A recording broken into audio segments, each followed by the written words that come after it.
Alright, well, what do you know? Another fucking day at EGS Productions office. Looking at all these bills, stockpiling everything, and still I have yet to figure out how much I can afford to buy an Xbox One. Thanks to my good old buddy Nate. Oh, hey Nate, I didn't even see you over there, sitting right across from me. You fucking dick. What did I do? I finally got my construction bill from the YMCA workers that's over $500,000, thanks to you. Hey.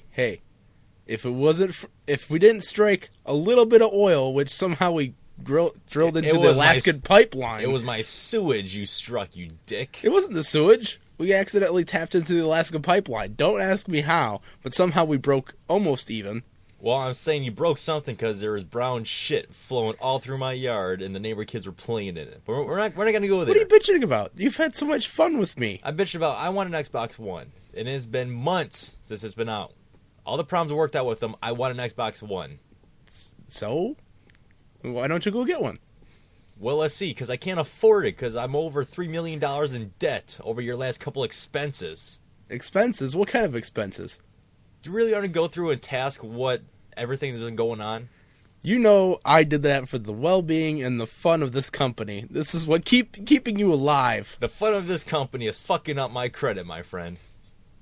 Go ahead and give me your credit card. I don't have any credit cards. After that trip to Mars and me owing the U.S. government $2.3 billion, yeah, they don't allow me to have credit cards or money. What'd you take a trip to Mars? You were with me, don't you remember? The last thing I remember about that day is you telling me to smell something, and that was it. Oh, I think I forgot to wake you up. But anyway, why can't you get an Xbox One again? Well, apparently I have to become a thief, I have to rob a bank or become a pirate and somehow just take money from the rich or be the modern-day Robin Hood. A pirate, you say? A pirate, that's what they used to do, is just go out in the Bering Sea or wherever the hell that they were and just raid everybody else's ships. I'm pretty sure it was the Caribbean, according to the movies. It doesn't really matter now, does it? Because I'm still fucking broke. You got a point there. Hey, smell this rag.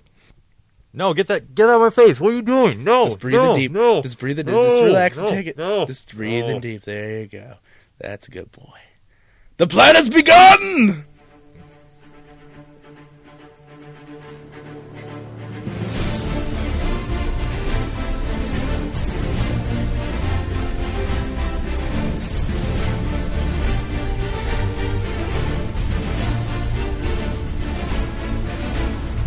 Avast me mateys! We'd begun to get Xbox Ones and gold doubloons! Arrgh! The Honda SS Leopold will be sailing the high seas, heading to Washington to go to Microsoft Studios. Time to wake up the scurvy dog over here! Wake up, me boy! Wake up! What? Stop. Dad, is that any way to talk to your captain? What is this music in the background? Where are we at? We're going to Washington. Washington? Where the fuck are we going to Washington? You said you wanted to be a pirate, matey. Here there be monsters on the open road. The open road monsters? What the fuck are you talking about? We are going to Washington. Last time, all I remember is you putting a rag in my face. So, why are we going to Washington? To go to Microsoft Studios and steal all their plunder. Okay, where are we at right now? Are we in Michigan still? We're in Mexico. You do realize that Mexico is nowhere near Washington, correct? We had to go to Mexico to find parts for the Honda. We had to modify it to make it into this grand ship. There's a Honda dealership in Emily City, not even 15 minutes from our house. But how are we supposed to get this awesome mast and the hood ornament? Is that Leo? Yes! You guys suck! Get me out of here! I hate you, Nate! So tell me again, why is Leo strapped to the hood of the car? He be the figurehead of the shipmate. You remember the wooden statues of beautiful women on the fronts of ships? That explains why he's naked right now? Yes, and also why he has seashell bra on. He is going to be our maiden of this voyage. He's not even wearing a thong or a banana hammock. That's right, he's just blowing in the breeze. He'd be our mini-mast mate. So, I see that you cut off his car, made it a convertible, and you have a wooden mast sticking 15 feet up in the air. How are we going to get underneath the bridges and overpasses? We be taking back roads, matey. No main roads for this ship, because the cops do not like it. So then tell me again, why are we leaving Mexico? We had to come down here and get parts for the SS Leopold Honda. Because you can't get a mast like this in Michigan, even though we're surrounded by water. I didn't really think this plan out. So what's the plan once we get to Washington, D.C.? Did you do any research on where this facility is? We're going to storm the gates of Microsoft Studios and ask for all their Xbox One plunder and games. And years and free cards of Xbox Live subscriptions. My next question is, why do I have a corset on? How did you get me in this? You have the physique of a woman, so don't give me any shit, first mate. It also serves two purposes, matey. We'll be coming up to U.S. borders, and if the guards ask, just show them some leg and show them some favor, okay? Favor? Favor? Seriously? You're gonna sexually put me off to a guard? How else are we gonna get this rust bucket across the U.S. border? None of us have passports. Somehow we snuck in without them. Alright, we're pulling up, Nate. Do I need to talk in a pirate voice? Alright, play it cool. I need to see some ID and your passports, please. And why the hell is your ship... I mean, why the hell does this car look like a ship? And why is there a dude strapped to the hood of the car? Help me! Arr, shut up, you sturmy. Look at me leg. I'm gonna have you pull over there, sir. Release the Kraken! Si, senor. Holy fuck, where did he come from? That'd be Paco. He'd be our cabin boy. Paco, give him hell, matey. Swashbuckler. Si, senor. Is that a sword? What is Paco doing with the sword right now? I don't know, but how did that U.S. Border Patrol guard have a sword as well? This is oddly weird. I think this would be a wise idea to get the fuck out of here right now. We must cheese it! Floor it! Paco's not winning this fight. We must go! Release the sails! What do you mean release the sails? Oh my god, is my underwear up there? Yes, and your bed sheets, so keep going! Start up the USS Leopold! You guys suck! You owe me a new car! Put on the gas, matey! Fuck, Nate, look who it is. Good job.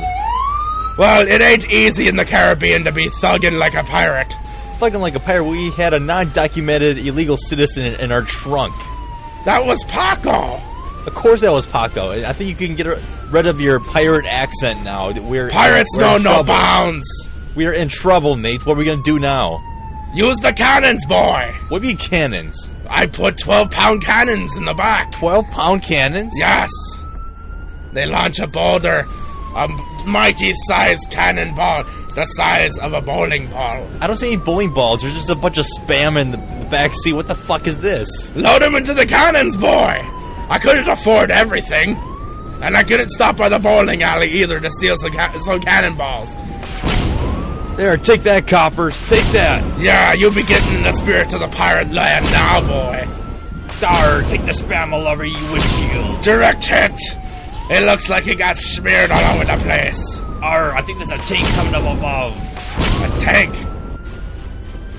A tank? All over a little border dispute? Jesus, they're all going overboard with the budget spending again. Arr, Leo, hold on to the bridges. I don't have any.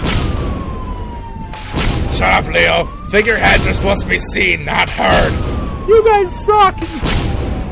You can find all of our podcasts at EGS Productions, at the iTunes Pod app, as well as Podkicker. Arr. You can also find us on Twitter at EGS Productions. You can also find us at Facebook, Everyday Gaming Society, as well as YouTube, and our website, www.everydaygaming.com. Nate, we're out of spam.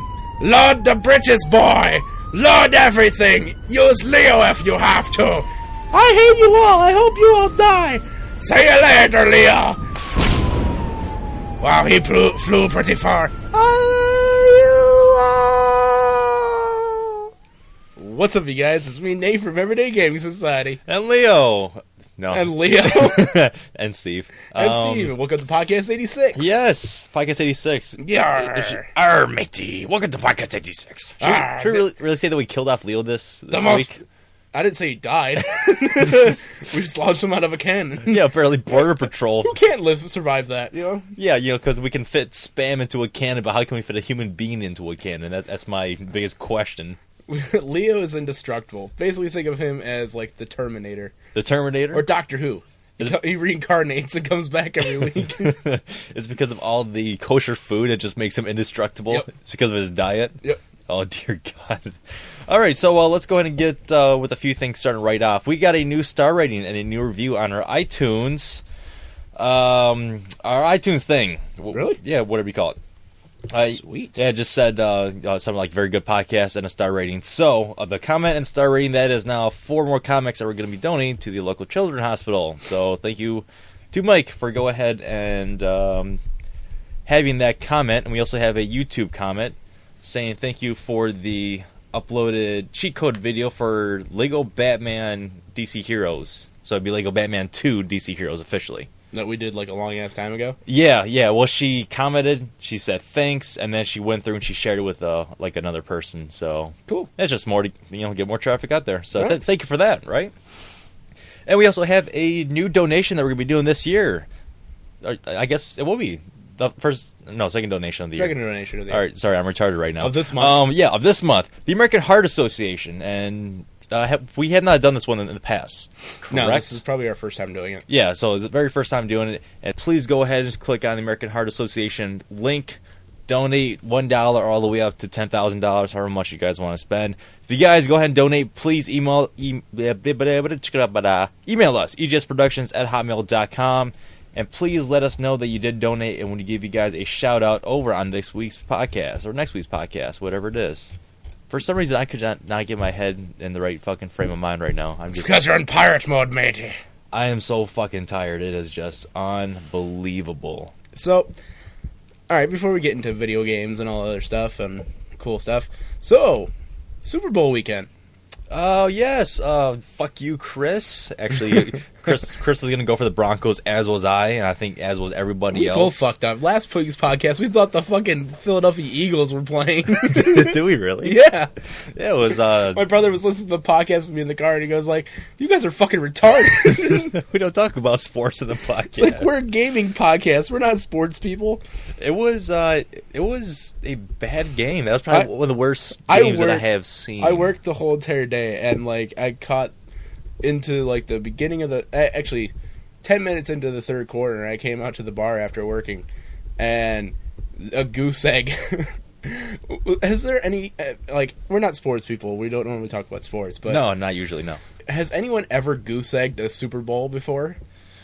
I did not do the research on that. No, I was asking several sports people. It's like, has anyone ever like goose egged a Super Bowl before? Yeah, because if that was that, like if they didn't score and they goose egged it, they've got to be like the shittiest team on the planet. There was like 50-10. I want to say it was like the Raiders and 49ers like years and years back, maybe. Even but they didn't goose egg it. No, it wasn't a total fucking blowout. What is funny is that there was a huge clubbing happening down in New York City later on that night, and there was a bunch of, of course, music artists, and there was a bunch of the Seattle Seahawks players down there.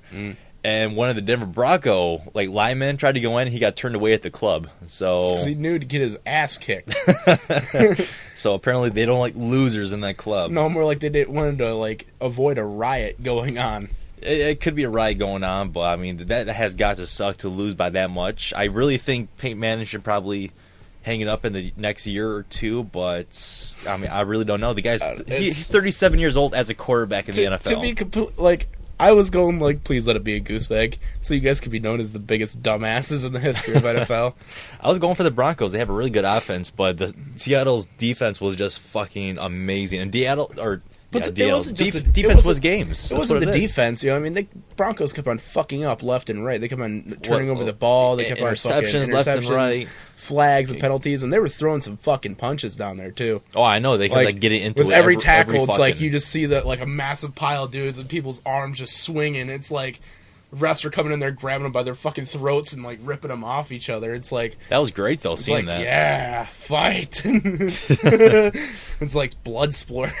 I really wish there was more fights in major sports. I always wish it every time I watch a game. So other than the game, commercials. What did you think this year? I thought commercials, as they did in the last, 2 or 3 years, fucking blew dick. The funniest commercial, besides the Dorito one, the kid being on the dog. There's a couple Dorito ones. So it was the kid being on the dog, I like and the he time was machine riding Dorito. the dog. I like the Dorito time machine better. Okay, did you? Yeah. I liked... I saw the Dorito kid on the Right. dog. That one I didn't like so much, but the Dorito time machine with the little kid, it's like, hey, Mr. Wilson, you want to try my time machine? It runs on Doritos. And it's like, Jimmy, you're old. And it's like the old man that yelled at the kid to get off his lawn. It's like perfect. But like one commercial that made me like my heart melt a little bit was the Budweiser commercial with the puppy and the Clydesdale. Yeah, I thought that was an old commercial from like last year, the year before. I thought I remember seeing that one.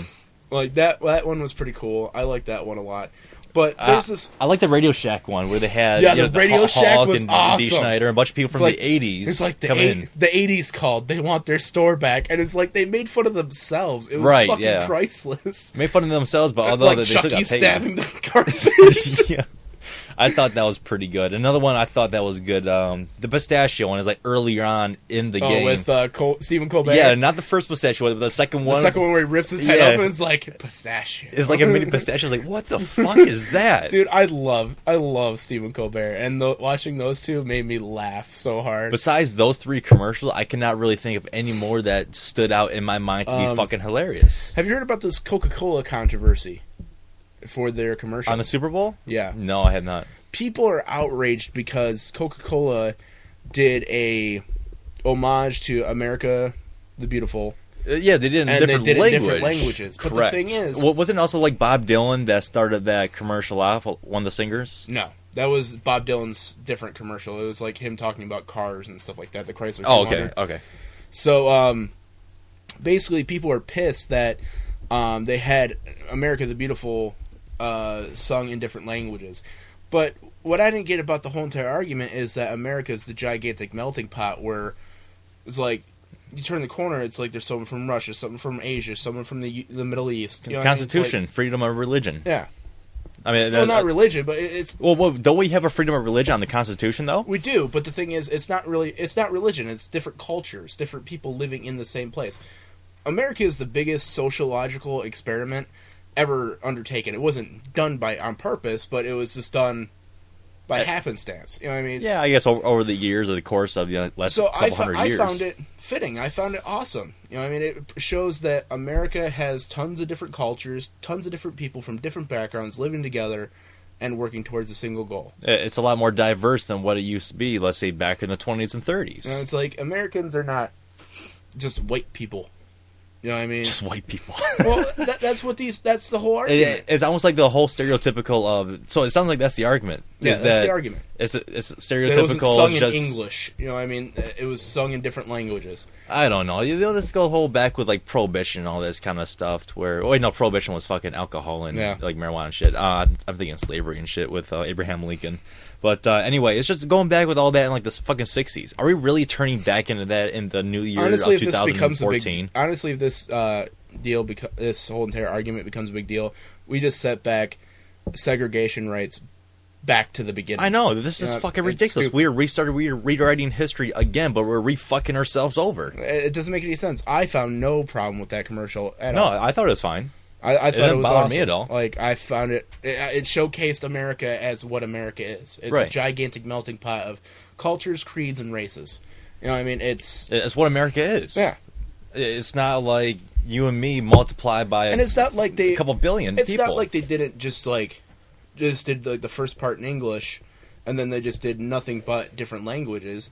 They mixed in English like every other third course. It's not like it was a big deal. You know, I found it completely asinine that someone even brought up this argument. Well, someone's going to bring it up regardless. People bring it up on, think about our podcast, think about our YouTube channel. There's something so minute and so small to something so major like that.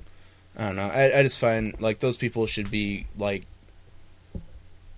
I don't know, found and be given like culture hating classes or something like that. It's mandatory for being complete dumb fucks.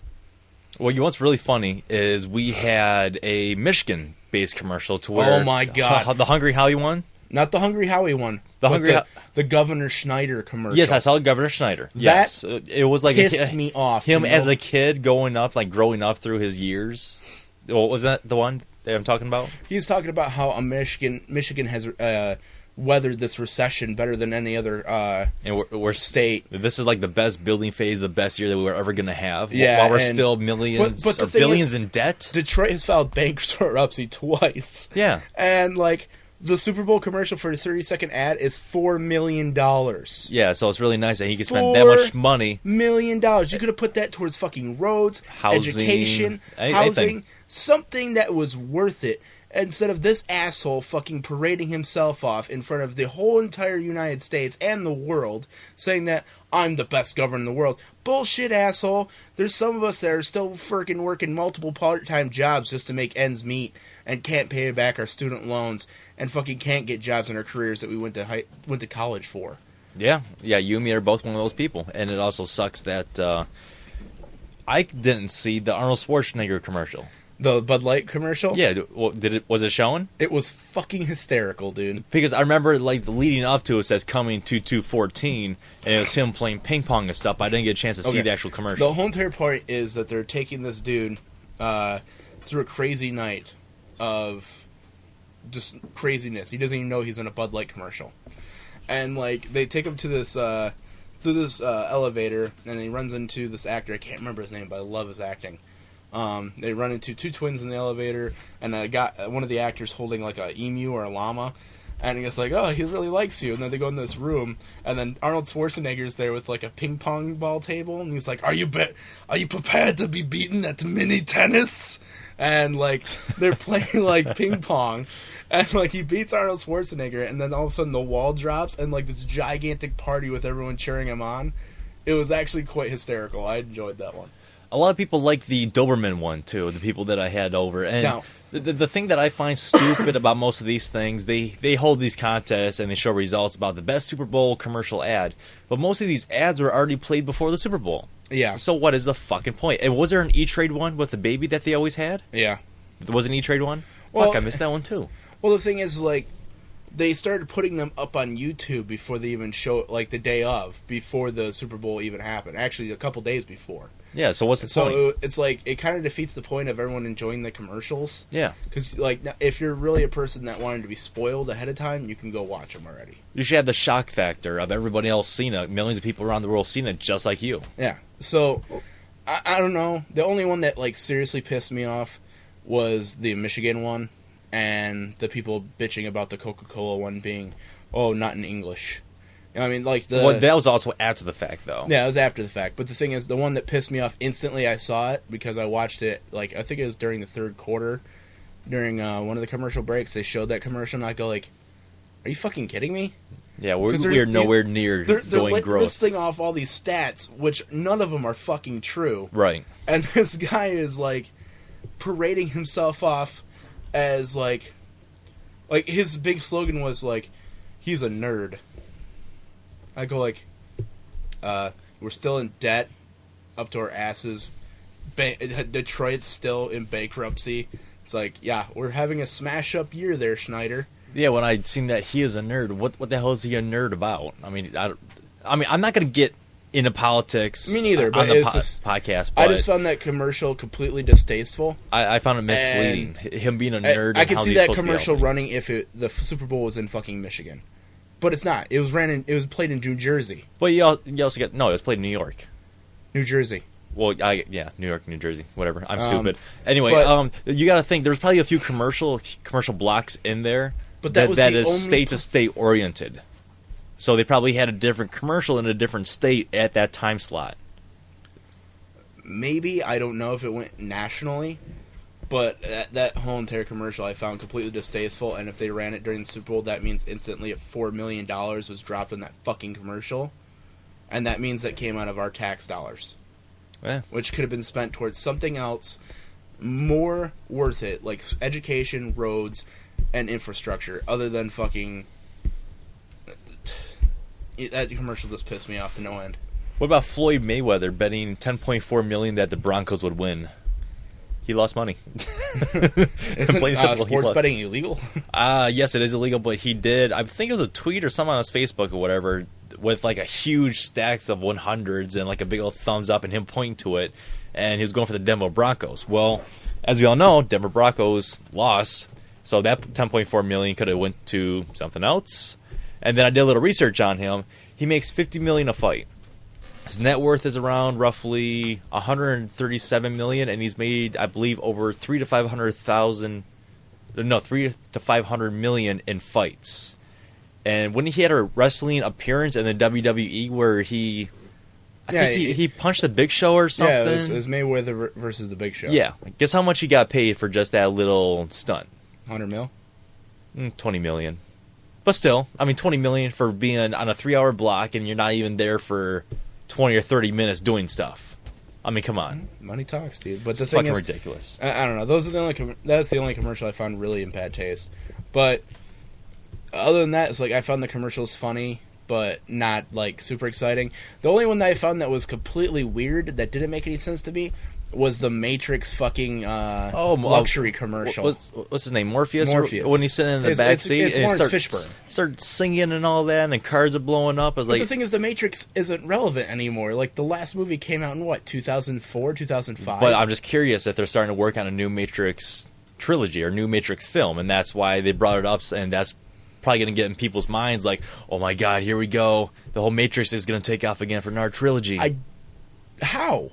Like, a lot of people died after the final movie. Does it really matter, though? I don't know. It was just weird to me. You know what I mean? It's like, was there a Matrix movie that I fucking had a stroke and forgot about? Yeah, well, the first thing I thought was there a Matrix news that I didn't hear about that they're coming out with a new flick? Yeah, there's a couple other flicks, but we'll save that. The theatrical movie trailers that we saw during the Super Bowl as well. Yeah, we do have some stuff coming up in movie and TV news later on. We'll save that for movie and TV news. But let's go into video games. Real quick before we do that, you said that you had a fan talk with you on one of the blogging sites where you seen a bunch of dick on. I don't know what that was about. We'll save that for Geek and Tech. Oh, that's Geek and Tech? That's not like before the podcast? No. We'll save that for Geek and Tech. All I'm going to say, Chris, is your guys fucking lost on the Super Bowl, so fuck you. Sorry, Chris, my guys lost too. I don't care. Oh well. I didn't even know who the fuck was playing. Neither did Steve the week before. I knew the Broncos were. I didn't know. The Broncos were. Yeah, I guess the Philadelphia Eagles. Well, I guess the Seahawks. They're kind of like a bird. Yeah, something like that. So, going on with video game news. NBA 2K14 is the biggest franchise that has been selling and the biggest franchise overall with all their 2K series, and it shipped over 5 million units. And they are, I guess, now bragging about it, but they're not really saying anything much besides the fact that they shipped over 5 million units, which I found pretty cool. Yeah. But the coolest thing about NBA 2K14, I think they did like 2K Live or something to where it was live stats. After each and every game, they would update it. Yeah, they updated the stats on the server. So, do they go through and update it on the 2K servers now, or do you have to wait till like 2K14 Live comes out? I don't, because I don't play sports games. I haven't played since like 06 College Hoops, and that was the fucking last time I played it. I've never played sports games other than like maybe a couple rounds of hockey, like waiting with my cousin, but that was it. Titanfall beta will not require a pre-order. Oh, you fucker, that was my next article. So while we still don't know what the Respawn and EA will be handling the beta entries for Titanfall, we at least have the confirmation that it will not require a pre-order of the game, so GameStop does not have this held hostage. Thank God. That is now a lot of betas role. After all, you pre-order the game and snag a chance of its unfinished form in a bit clearly. One Twitter user asked Respawn co-founder Vince Zambella whether or not pre-orders would be needed in order to hop into beta. The answer? Negative. That's all he said. So, according to this, you can also, if you pre-order this, you don't have to pre-order it at all.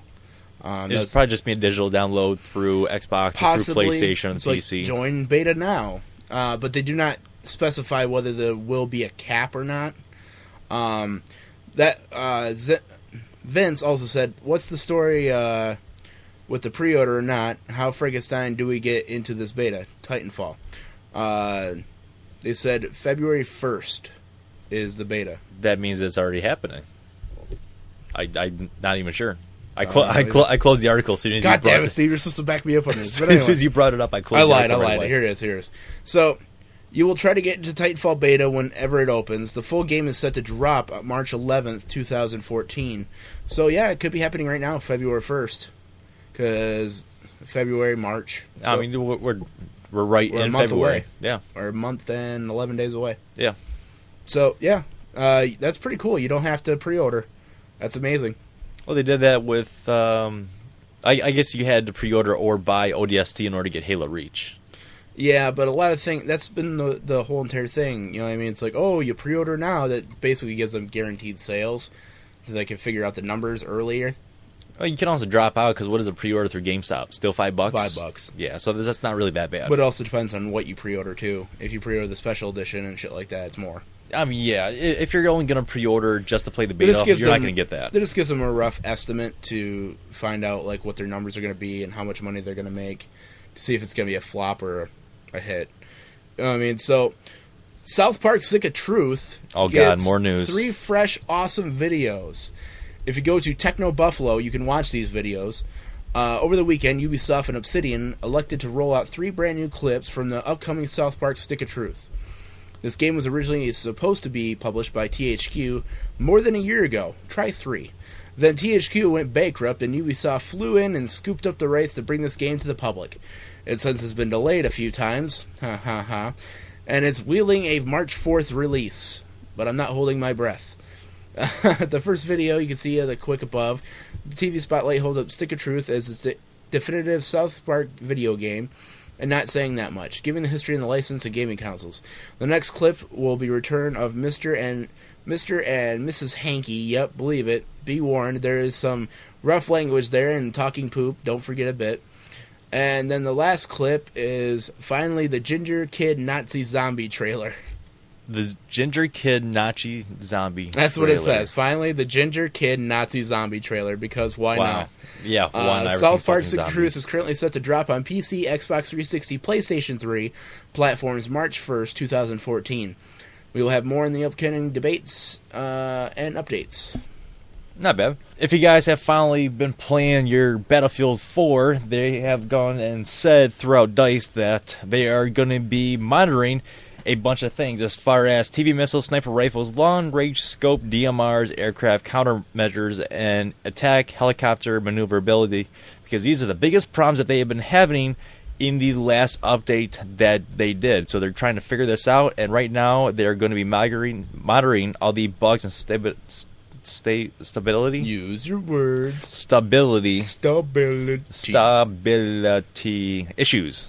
Man, my dyslexia turned off onto you this week. So I know I am just fucking retarded this week. So anyway, Last of Us nabs Writers Guild Award.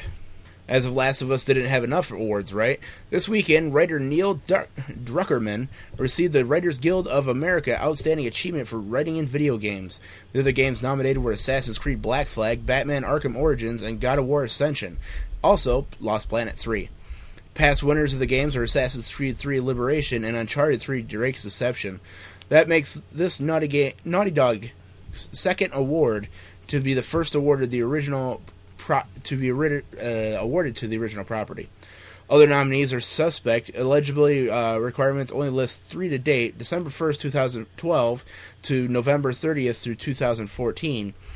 Based on the year's nominations and previous years' winners, it sounds like the awards, depending on nominations, by producing companies and guessing most companies either don't bother or don't think to submit their game for consideration. In addition to this award, Last of Us is up for, according to Polygon, 5 game developer choice awards, along with 5 it won at Spike Video Game Awards last year. So they're up for awards with the Gamers Development Awards and An actual decent the award Writers Guild Awards instead of the VGX yeah, awards. Writers Guild Awards. That's nothing to do with video games. That's basically just writing in general. Yeah, I'd say that's pretty high up in the categories if you want to get an award. That's bravo to them. You know what I mean? That's awesome to get nominated for that. So Zynga purchased Natural Motion for $527 million. So they bought that company. And in order to buy that company, they now laid off 300 plus employees in order to do that. My question is, why did they buy the company and not ship those 300 employees or, a few dozen over to that new company? Cheaper.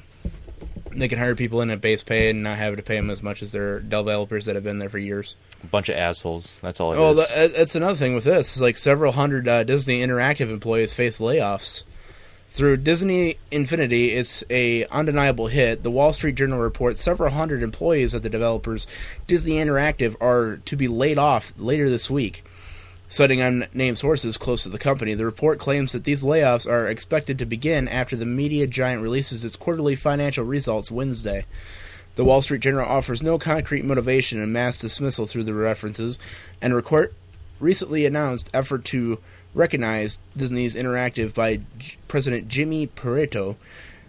Intriguingly, reports mention that Disney Infinity expansions based on Star Wars and Marvel Comics, the new version of Xfinity featuring characters from Disney's Marvel superhero unit and Star Wars universe is recording along with Lucasfilm in 2012, are being developed. The Wall Street Journal claims, again citing unnamed sources, while this is the first confirmed we have seen of such additions, Disney Infinity, it comes with no surprise that Disney Xfinity might want to tap those two widely profitable licenses for this game. So basically, their financial quarter is coming up soon, and they realize they didn't make a lot of money off of Disney Xfinity Heroes. So they just started cutting their hard workers. They're cutting their workers, but the thing is, they're trying to turn that around by tapping into the licenses of Star Wars and Marvel, which Disney both owns. So hopefully that will work out for them so workers don't lose their job. Or if they get laid off, they don't get laid off for long. Stan Lee and George Lucas both got fucked on that deal royally, I think. George Lucas didn't. $4.3 billion? I don't think so. I think he could still make a lot of money if he was just one of the executive producers or something to where he still owned the rights. But now his baby, he sold. I'm sure he's still brought on as a consultant. You know what I mean? He's not... Yeah, we talked about this previously. Yeah. I mean, same thing with Stan Lee. They'll always take his advice. You know what I mean? It's... Why wouldn't you? It's basically helping you make money. It's like as soon as they're gone, like dead or something like that, or completely retired, you're fucked. So why wouldn't you tap that like complete awesome resource that basically started the whole entire thing? Suck on Stan Lee's tit just a little bit more until he finally his pacemaker fails. We'll give you all the arc reactor fuel for your heart you could desire. Please give us advice. I really can't wait for the Titanfall beta. Actually, that's gonna be a lot of fun. So, also speaking of awards, the father of the PlayStation to receive the Lifetime Achievement Award at GDC. The former CEO of Sony Computer Entertainment, the father of the PlayStation, Ken Kojie, will be honored with the Lifetime Achievement Award at the 14th Annual Game Developers Choice Awards. The Game Developer Conference staff announced in the statement that PlayStation 4 leading architect and director Mark Cerny will present the award to Katuru Ragi. I probably messed up his name. I'm so glad sorry. You take on those names and not me. Well, I think I know how to like say Japanese names, but I know that I'm probably butchering it if an actual Japanese person was saying it. You know what I mean? I'm sure Jello-kun will be like making fun of me right now. But anyway, let me just call him by Ken, president of the event, and heartened to... Hold on. That whole name, and you could just send Ken? Yeah, that's his last name. Okay. That's his last... The Gerui name was his last name. His last Ken name. is So his first Ken, name. we'll call him Ken. We'll just call him Ken. What's up, Ken? How about that? So we're honored to have Ken-san present at the event and heartened to recognize a true visionary who helped bring about the unparalleled era of growth in the industry. General manager of GDC events, Megan Cerbo, said. Ken's illustrious career includes the creation of the SPC 700 sound chip for Nintendo's Super NES console as well. Sony's first video game console, the PlayStation. Ken stayed with Sony throughout the launch of the PlayStation 2, PlayStation 3. In 2006, Kazuhiro replaced him as president at SCE. In 2007, he accepted the role of honorary chairman at SCE and became the CEO of AI Entertainment, Inc. Previous recipient of the Game Developers Choice Award include BioWare's Dr. Ray Mizuki and Dr. Greg Zuk. Zakuk. Yeah. Sounds like kapla. Anyway.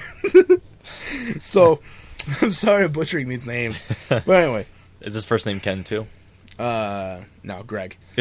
Bob. Dr. Greg. Dr. Greg. War Inspector Peter Molinix and Shingru Mitimoto. The Resistance are chosen by advisory committee, which includes the industry's veterans such as Mark Senry and Valve's Doug Lempard. The Game Developer Choice Awards ceremony will be held March 19th at Masacone's Convention Center during GDC's 2014 San Francisco. Sure, I have no idea. So, is that even streamed? Or is that just like a privately held award ceremony? It might be a privately held award ceremony. Because I've never seen video for it. I'm sure they might have some video on the YouTube channel, but it's not going to be a lengthy video. It might just be clips of a certain segment. Because the thing is, get rid of the fucking VGX awards and VGI awards, or whatever the hell they want to call them. Well, VGA's into VGX. The VGX awards. Why don't you just like show the developers' choice awards? Because that right there is worth it, right there. Was that your phone? That was my phone. Dick. Anyway, how about some deals? You guys love deals? I've got tons of deals for you. So many deals that you might blow your mind. Or your load. So, every PlayStation 4 and PS3 and PS Vita game launching in February. These are not the deals. I'm going to give you what's coming out soon, and then I'll give you the deals. So PlayStation fans, get ready for the big month, following somewhat a slow January. Sony PlayStation platforms will be a number of exciting new games in February. PlayStation 4 owners will finally be able to get their hands on the highly anticipated horror title Outlast, as well as Rayman Legends and Thief.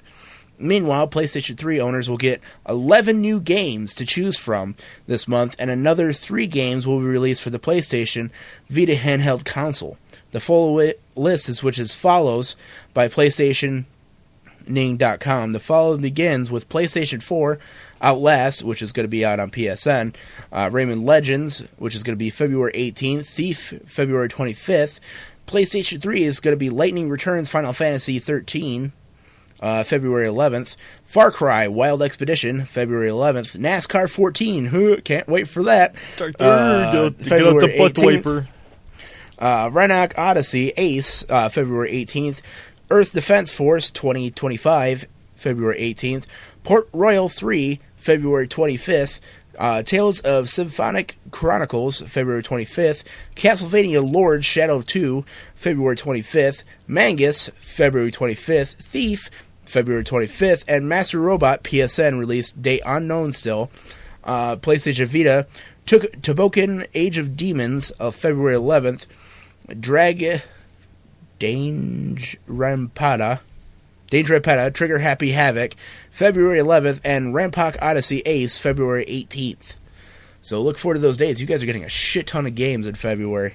Sounds like it, yeah, most definitely. I really need to get on my PlayStation a lot more. I haven't been on it in a long time. So anyway, now playing February 3rd through the 9th of 2014.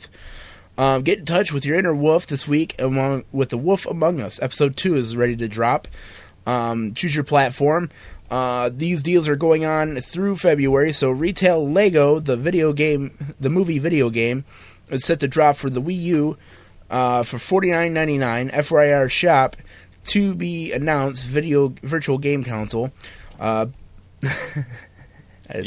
you farted. I farted. I'm going to smell it here really soon. Holy shit. Is the methane gas just slowly melting your brain? No, there's just a lot of information pressed into one article, and it's insane.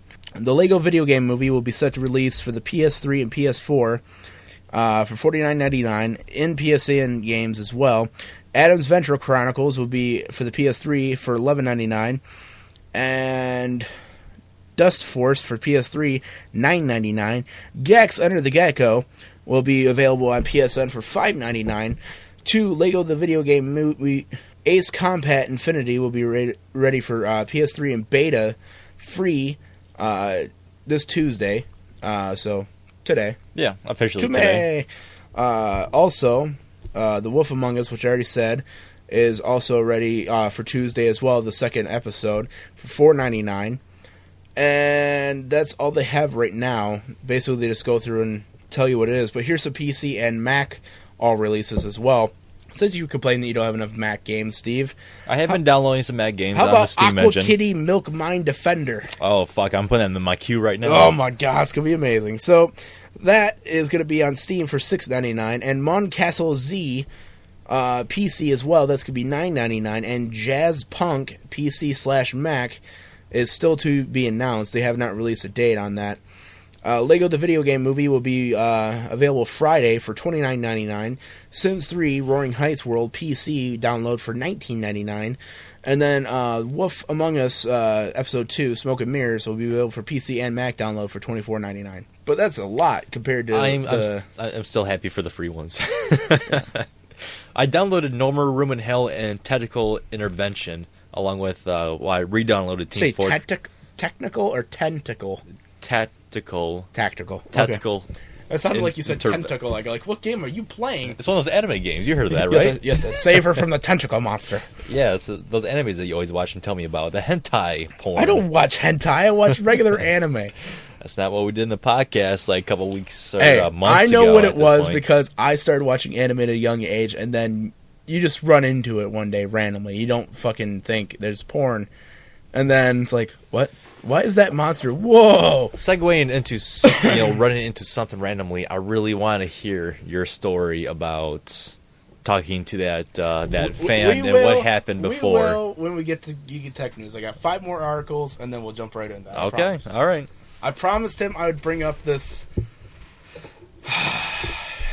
depravity of the world. So anyway, do you have any more articles? Besides RTX, I want to talk about RTXEvent.com. If you guys want to go down there and see everything down at Rooster That's not Teeth. video game related. That's Geek and Tech.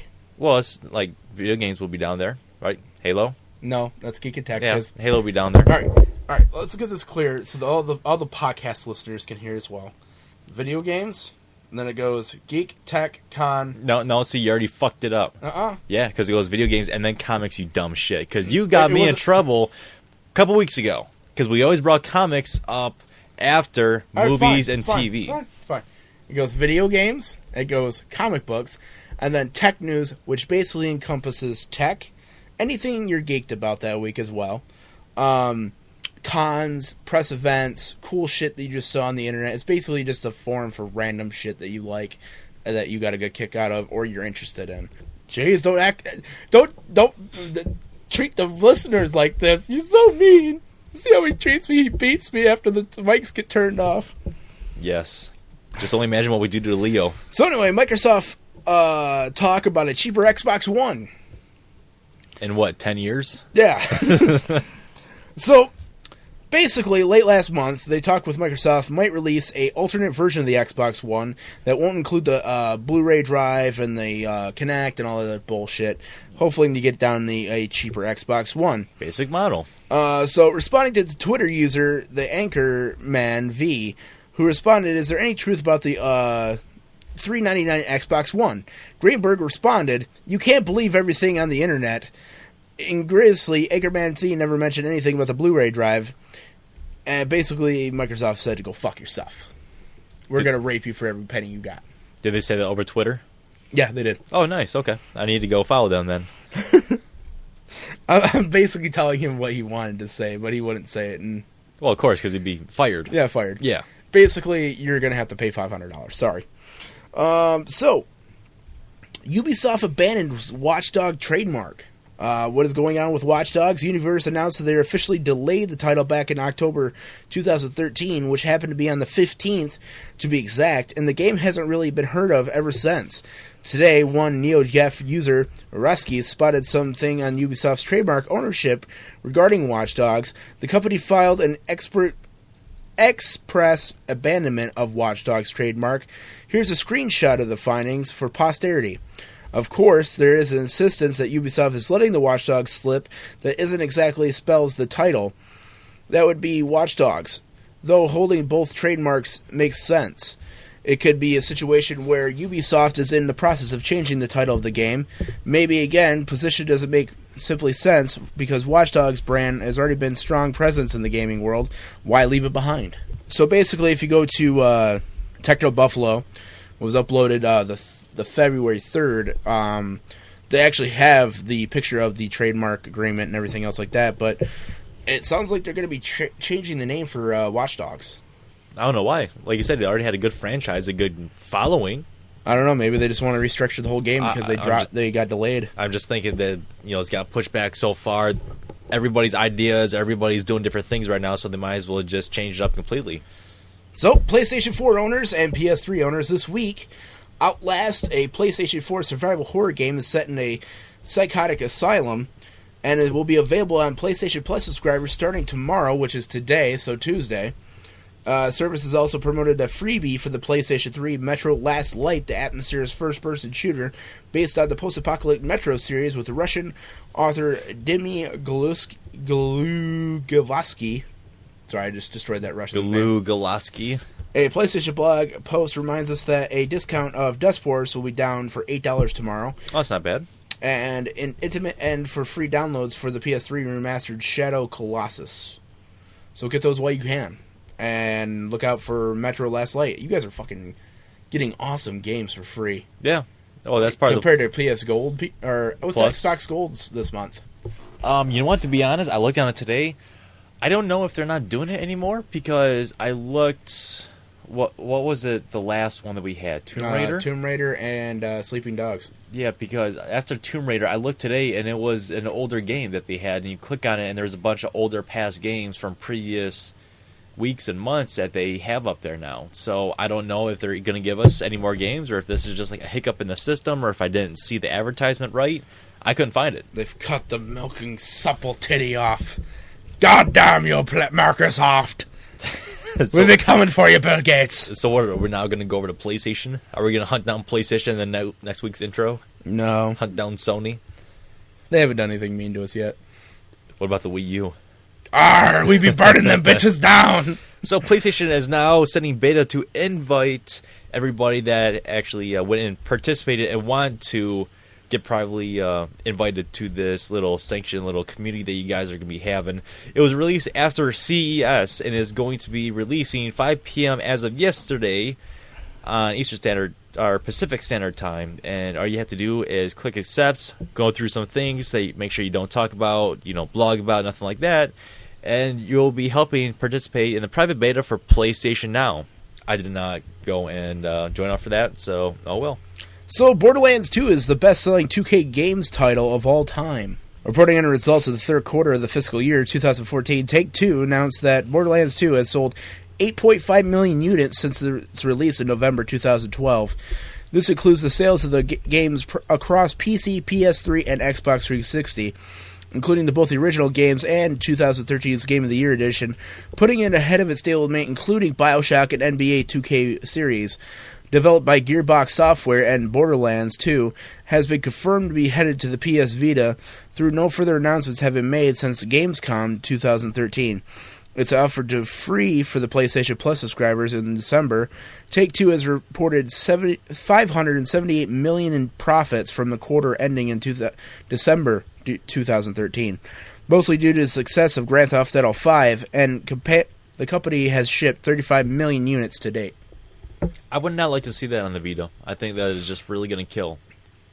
It's kind of a smaller platform. It'd probably kill a lot of everything. Yeah, I know that your basic mechanics of the game is just really going to be horrible. I don't know, I can't imagine playing it. It'd be fun to play a big game on a small system like that, but I don't know. It's going to suck down your fucking battery life like crazy.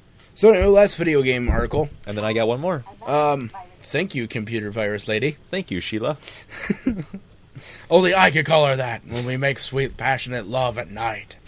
She keeps the viruses at bay. I am not. While we surf the dirty porn sites. I'm not even going to say anything about that. So I don't get barnacles on myself. Yeah, so you get barnacles, yeah.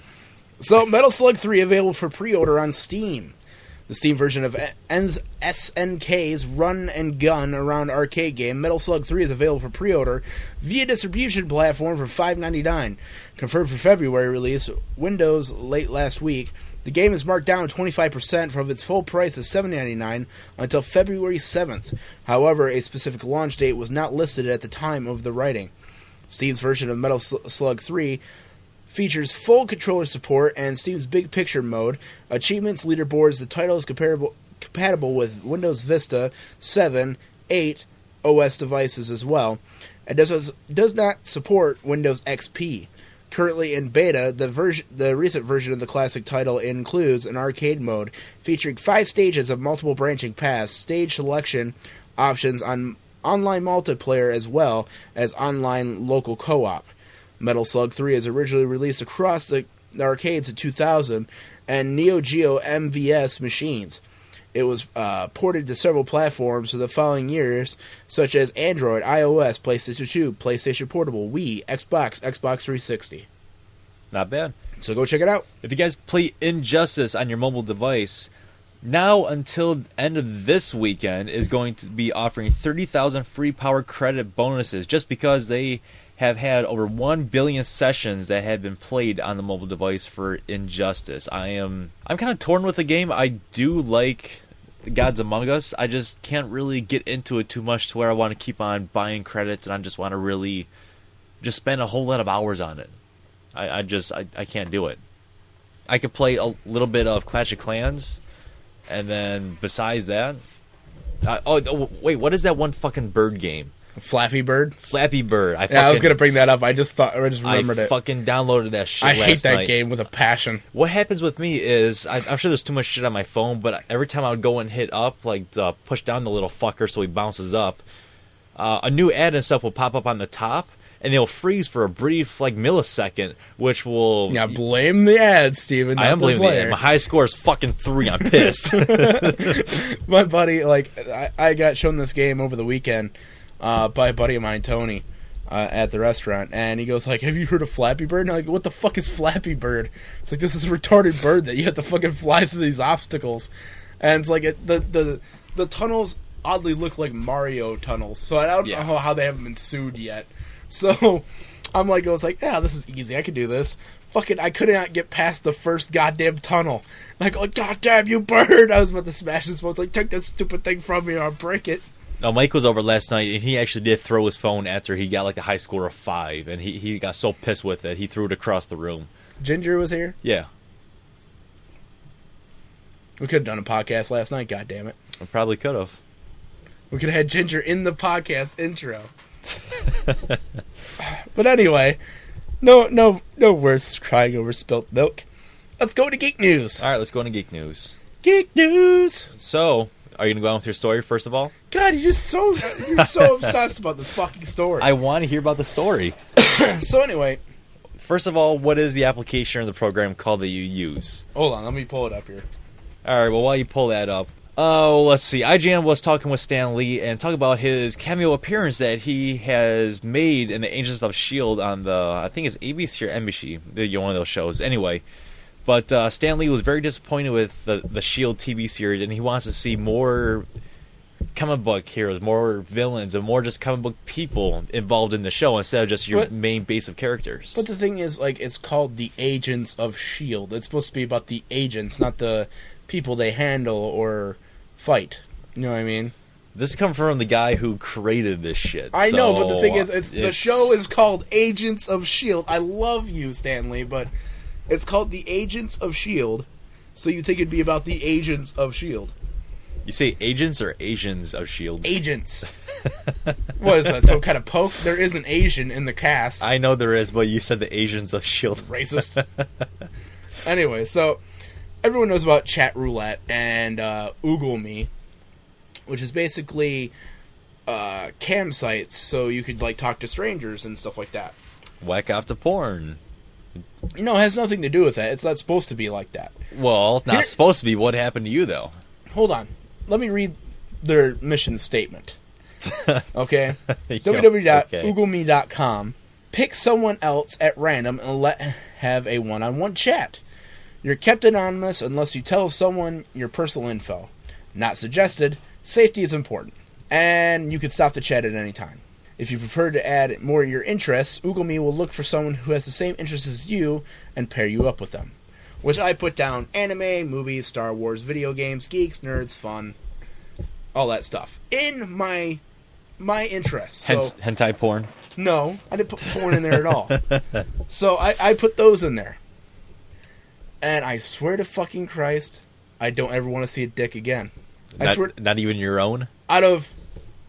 No, it's just what confounds someone to just like be at a camera and it's like, oh, I'm gonna show off my dick and jerk off and shit like that. It's just so fucked up. I watched some guy poop in a bucket, so you know what? It's the fucking internet out there, man. And it was a game of Uno, for fuck's sake. No, like, this is beyond fucked up. I bet you if I click go now, someone's gonna be jerking off. Like, one person out of 40 was not jerking off. And that one person was actually... I don't want to give out his personal name. Well, you won't get out his personal name, but he was actually a cool dude from what you're saying. Yeah, his name's, I'll give out his first name, Nick. Nick, okay. And he's from Washington, or right. Oregon. Eugene, Oregon. There we go. Okay. From Eugene, Oregon, and we started talking, and like his chat cam was off, which is fine with me because I didn't want to see another fucking dick. There's another guy jerking off. Oh yeah, Nate. He could have been secretly jerking off for all I know. I don't know. Probably. But he's a pretty cool dude. He works with the Forest Service and stuff like that. Okay. And then we started talking about Comic-Cons, like conventions. He asked if I traveled a lot, and we started talking about cons. He likes PAX and all that other stuff. And then we started talking about RTX. And he was like, I know those guys. That's pretty cool. And we just hit it off from there. And then I go like, oh, it's like, so you like podcasts and stuff like that? And I told him about ours. You want to see my dick? No. I sent a picture of your dick. Oh, well, thanks. Anyway. Did you get a camera big enough and like a wider zoom to see it all? Oh, sorry. I had to go get a GoPro that was made like 5 years ago. A GoPro from 5 years ago? Yeah. And mounted to the... Crappy resolution. Mounted up to the ceiling of a roof so you can get it all? No, I didn't zoom in all the way. They didn't have a micrometer on their electron microscope setting. At least I don't masturbate with Cheerios. Yeah, at least I don't masturbate with fucking metachlorians or just shut the fuck up right now. Small fucking tweezers or whatever. Anyway, enough about dicks. Sorry, Nick. But anyway, we started talking and like I told him about our podcast and he likes it. Oh, good. So far. Hey, what's up, Nick? Please go ahead and give us, iTunes comment and review. That'd be God, great. You're such a dirty whore. Just like it's like you do the same thing. You're like, give us your money. Feed the fat man. Charity this month. Feed the fat man. Give me your money. It's the Heart Association. Yeah. I need a new heart because I've been abusing it with cigarettes and fast food. Watch Nate die on the podcast. So Google me. It's like I don't know. Be warned if you go on there, you will see dicks. Tons and tons of dicks. Okay? Just be warned. Well, thanks for the heads up, because I will not be going on there. I will not be searching it on my Google account. I will not be doing any of that. Go on, Steve. I'm good. Take chances. Make mistakes. Get messy. Come on. Miss Frizzle style. Yeah, let's not. Come on. No, and let's not even say I did. So yeah, RTX, that was announced. You guys can go buy our tickets, rtxevent.com. Which is completely overpriced. 3-day passes, $81 without tax and shipping and all that kind of registration shit. And 1 day is $37. Are they shipping it to you? No, I'm just thinking processing fees and just all those hidden fees that will come up to probably like around $90 or $100. What I don't get is how come they don't ship your badges anymore? Probably because they shipped so many of them out. I think they did have problems with them being sent to wrong addresses, but that's the own people's fault for ordering them and not updating, let's say, their address on the Rooster Teeth account or PayPal account or wherever it was. Anyway, I don't think I'm going to buy a badge this year. Are you not even going to go down and attend or just like hang out in Texas? Well, it's like I want to go, but I can't really afford it. I can't think that far ahead. Okay? And I don't know. It's just really, really expensive. It went from originally $50, and then the next year it went up to $55, which was fine with me. And then it shot right up to $81. And then after you're done with fees, taxes, and all that bullshit, it's close to $100. You know what I mean? And they've even moved up to their amount of attendees past 10,000. So if you're expanding your attendees past 10,000 and you're expanding your price, you're just raping and gouging your fans. Well, you also got to think they did open up 2 stores besides the one just U.S. because they had the United Kingdom, actually 3 stores, Australia and New Zealand. How's that our fault? Well, it's not our fault as fans, but it's somehow... It's piss poor business managing. It's somehow somebody's fault where they fucked up, I believe, on the ticket price. How much is PAX? PAX is $75 for all 3 days. All 3 days, and okay. They have 4 times the amount of people going to that, and they've been around for 10 years. Yeah, but Rooster Teeth has a huge following. It doesn't matter. This is their only 4th year doing it, 3rd year at a convention hall. It does matter, but it's going to fuck them up. It's during a week of the 4th of July, which that convention center, I bet you $100 never gets used during that time period. They probably get a discount for even just bringing business there. We don't have an idea what exhibitors so far are going to be down there, so maybe it could be something astronomical, something so fucking crazy. But unless they're going to give you like something amazing in your swag bag, I don't think it's worth the price. I mean, they're not going to go drop Red vs. Blue Season 10 Blu-ray edition. They're not going to go do something like that, but they'll give it to some person off the street that don't even know Red vs. Blue in a video. That whole entire Santa Claus RT recap crap. Yeah, where they sent drunk Brandon down in 6th Street. It's like, hey, thanks. You want a Red vs. Blue Season 10 Blu-ray? It's only like $200. Here, I'll give it to you for free. What the fuck is Red vs. Blue? Yeah. It's like, yeah, they'll totally appreciate it. They'll probably just put it on eBay and sell it. Probably. Give it to somebody or just have it on the shelf, throw it away. I don't know. Have the dog chew on it. It's kind of weird because I had a fucked up dream about RTX the night before. Oh, the night before tickets went on sale? Actually, no, not the night before, but before today. Oh, before today. Like last night, like I kept on like getting in and out of dreams, like weird dreams, and then I had a dream that me and you were in Texas, and they wouldn't let us in the convention hall.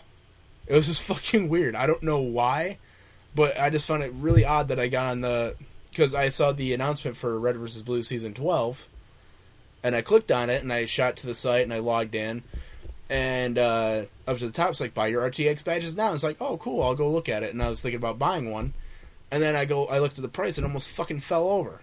Yeah. So, why? Did you already pay for your badge already, or what? Well, I put in to be a Guardian, so I'm not sure what's going to happen. I mean, if I'm selected as a Guardian, of course, they're going to waive the fee for the badge and all that. But if I don't, am I going to be fucked over because maybe they'll sell out? But I don't think they will because of the prices, the price increase. So I won't have that much to worry about, but I think this week they're supposed to send out the applications about who won or who got the position, who did not. We'll see. So what are you going to do if you didn't get the guardianship? I would still like to just go down there and hang out and just have it just be a vacation. If anything, I'll just get a 1-day pass for $37 and I'll just enjoy myself, go kayaking, just find something to do, walk around 6th Street, just enjoy ourselves. Because I still have a really good connection with the Guardians from last year. And, there's so much going on down there. We can do a shit ton of podcasts and we can just, kind of like be our own media guys down there at that point.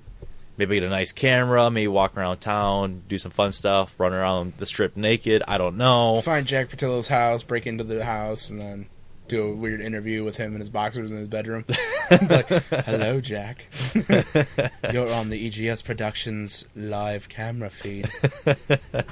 I don't know. We'll figure it out. I'm sure as the weeks progress. I have nothing. In the podcast. I'm not mad at the people per se at Rooster Teeth. I'm not mad at them all. It'd be nice to have a reason why. The price bump. Let's see what happens. I think they raise it for a reason. But, but it'd be nice to know, like, the people that are paying that price would get a reason why. Right. Especially people that have been going to the RTX since the first RTX. Yeah. You know what I mean? The first one doesn't really count because they couldn't get a convention hall at the time, and it was at their office, and it was, like, basically 3 days. Yeah, they're only selling 100 tickets, and they sold, like, almost events. 1,000 tickets. Yeah. So, yeah. So, Jack Patilla did tell us at the Dog and Duck it would be getting a lot bigger. But which it is getting too big, too fast, and of course now too pricey. I don't know. Well, I just don't want them to alienate their fans. You know what I mean? Because that's a quick way of losing fans and people that've been with you from the beginning. It'd be like us starting to charge for the podcast. Charge $1 to $5 for a podcast, and there might be a few people that do it, but we're going to lose our fans. $100. It's like we'd lose like 90% of our fan base instantly. But you got to think we might be getting money. That's probably what they're thinking. We're going to get money. We're going to get some green. Money off of Red versus Blue. They got the gauntlet. They got tons of shit to where they make money from. Yeah, YouTube alone, they make bank off of that. Yeah. So because they have like billions of views on each one of their videos. So I don't see the reasoning behind that unless they're pushing for another new office that they need to put gold encrusted toilets in it. I don't know. I think they are pushing for a new office, but I mean, fuck, they bought the building next door to them, and I think maybe another building in the area because there's so many fucking employees there now. Yeah, so I don't know. It just, what I'd like is just an official response explaining why. Hopefully, we'll get that response within the upcoming weeks. We'll see. Because I sent an email, but for some reason my email's blocked at their office. Because you sent so many naked pictures of yourself to them? No, maybe. It's just me asking, like, why can't you get bigger shirt sizes in? Let's go into geek news. Steam Music is now going to be a limited beta, and that's going to be starting very soon. I'm not sure how the Steam Music is going to get set up, if it's going to be kind of like a Last FM kind of thing, or how it's going to work to where you can listen to your own favorite media through your iTunes account, through your PC with some headphones. I don't know. That'd be a really cool thing to have. I would definitely take advantage of it because when I'm playing games, I like to listen to my own music. I'll put headphones on underneath my Turtle Beaches and just make the experience that much more fun. I don't know. We'll see what happens. I'm really anxious to see what Steam is going to do, especially with Valve releasing their fucking console and all that. That's just big on my mind. I have a really cute article right here. Little girl writes a letter to the Lego company about lack of adventurous games for female figures. And the letter reads as this, and it's kind of bad handwriting because she's only like 7 years old. Okay. So, dear Lego company, my name is Charlotte. I'm 7 years old and I love Legos. But I don't like that there are more Lego games for boys and barely any Lego games for girls. Today I went to the store and saw Legos in two sections, pink and then blue for boys. All the girls did... Hold on, I'm trying to decipher this handwriting. I'm sorry. But it is pretty cute. All the girls did was sit at... Lame? I don't know what that word is. Was stare at me and go to the bead shop. This story is drifting off something. I'm just trying weird to decipher this letter. Sorry. Let me just skip to the part that it means. But boys went on adventures and worked and saved people and had jobs, even swam with sharks. I want you to make more Lego games or Legos for girls and let them go on adventures too and have fun. Okay? From Charlotte. Okay, fuck you, from Charlotte. No, it's a cute letter. It is a cute letter. So did they go and respond to that letter? The letter is 7-year-old Charlotte Benjamin, who wrote the Lego company, complaining there isn't enough female figure play sets. And the ones that they do sell promiscuity are homemaker related. So basically, they never pick... It's sexist. I was just going to say it's they really basically sexist. Pictorial the females always as the homemaker, and they never do adventurous female characters for Lego. Maybe they have a Lego Easy Bake Oven. I don't know. And Lego has not responded so far. Sorry, Lego. Assholes. I guess Legos are a man's world. I don't know. But I feel bad for her. You know what I mean? Maybe you should go to Mega Bloks, but Mega Bloks isn't really a string But of it's true. characters. There are girls out there that like boy things. You know what I mean? It's like, why not make it for girls? I mean, they have Ken Barbie dolls, right? Yeah. Why not? I mean, it's not like... I'm not going to get into that. The Birds and the Bees, Steven. The Birds and the Bees. The Birds and the Bees. Pebble App Store is now launching. It was actually talked in CES, the Pebble smartwatch. And last month, they're talking about there's going to be over 1,000 apps. And that is now true. That was a rumor. It is now true. Over 1,000 apps is going to be on your customized watch face. And it is going to be actually looking pretty cool. I have a nice video here from the first impressions that they had at CES and now what it looks like. And two of the main ones that they have is now Yelp and ESPN is going to be available on your nice little smartwatch. Is it going to get me to get one anytime soon? What is it again? It's just a smartwatch. From what company? It's called the Pebble. The Pebble. It's called the Pebble, yes. So now they're going to have their own little Pebble app store, and that's going to be over 1,000 apps. Oh my god, I just blew my load. Seriously, I just blew my load. Fuck. Is that what hit my leg? Yeah. So anyway, Lego producing Ghostbusters set Ecto 1 in minifigs. Oh my god, look at this, dude. Like, you have to pull up this article and see the... Alright, just going to talk about it. It's the whole firehouse, dude. It's insane. It's awesome. So anyway, remember Brent Waller's, a.k.a. Orrin Pack's, insanely detailed Ghostbusters headquarters Lego build? Well, after the consideration of CUUSO website, LEGO has announced it's going to be producing Ecto-1 and minifigs for the set. But not the headquarters, because that would be way too many fucking cool, expensive, and yada yada yada. That people will pay for, mind you. Keep going through several close-ups of the car. You get to see the Lego Ecto-1, as well as the minifigurines. They have Egon, Wilson, Egon, Spangler, Wilson. God, I fucking can't remember the names off the top of my head. Do you want to just say the actor names? Well, there's Dan Aykroyd, Bill Murray. I can't remember Egon Spangler's actor name, and then there's shit. You can't remember the black guy's name? I can't remember the other That's nerdy white that's guy's exactly name what either. you're fucking saying. You're thinking of the one guy from he was in all those movies and now he's not doing anything with Ghostbusters. God damn it, you're worse than me. So anyway, I'm trying to help you out, Dick. go to Geekology and you can see this thing, and you can see all the videos as well. They have 2 videos. One's 3 minutes, and the other one's 1.5 minutes. It's basically the commercial for it. I have both of the videos up already, so very It's good. for the Ghostbusters 30th anniversary, and they're making the Lego sets for it as well. What's really cool is that we have the Lego movie coming out. Yes. Fucking awesome to go along with this. I'm actually going to see it with my little brother for his birthday. Maybe we should go and buy a bunch of Lego shit and then build Legos while we're watching the movie. Let's build sets. Like, sir, you need to turn off your flashlight. I need to finish 1A and connect it to 2B. God damn it. I just, throw them at all the kids. Here you go, Lego sets. Free Lego sets. And then get arrested for being creepy. Yeah, no kidding, right? I can't bring up this next article until we get further away from little kids. Okay. All right, so what do you got now then? I'm working on it. New RIPD ammunition. This is the G2 Research new RIP ammunition, a bullet that releases 8 pieces of shrapnel upon entering its target. For the record, I would not like to be shot with this. Cupid's arrow, absolutely.